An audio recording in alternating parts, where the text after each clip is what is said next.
ভবিষ্যতের জন্য আমরা আপনাদের সঙ্গে থেকে প্রতি মাসে 1,000 টাকা করে ছাত্রীর নামে ব্যাংকে জমা দেবো। আমার টাকার কি হবে মেজদা? তোমরাই তো আমার সব। আরে সব সময় তো আমরা নাও থাকতে পারি তো কোথায় যাবে?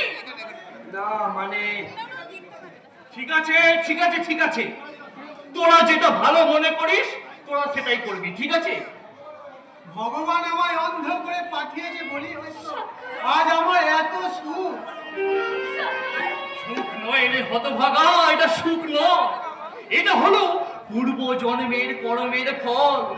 তা না হলে এই 1200 টাকা মাইনে কেরানির নীলাম্বর ঘোষালের জীবনের গতিপথটা কি কখনো এভাবে পাল্টে যেতে পারে বল? আজকে আমার দুই ভাই সমাজের দুটো রত্ন, এক ভাই ইনকাম ট্যাক্স অফিসার আর এক ভাই উচ্চ পদস্থ পুলিশ অফিসার। এই পৃথিবীতে আমার মতো সুখী আর কতজনই আছে বলতে পারিস? দাদা, কিন্তু আমার একটা অনুরোধ আছে দাদা, তোমাকে কিন্তু সেটা মানতে হবে। অনুরোধ? কিসের অনুরোধ? এবার থেকে আমরা তোমাকে আর চাকরি করতে দেব না। এই সংসারের সমস্ত দায়িত্ব এবার থেকে আমাদের।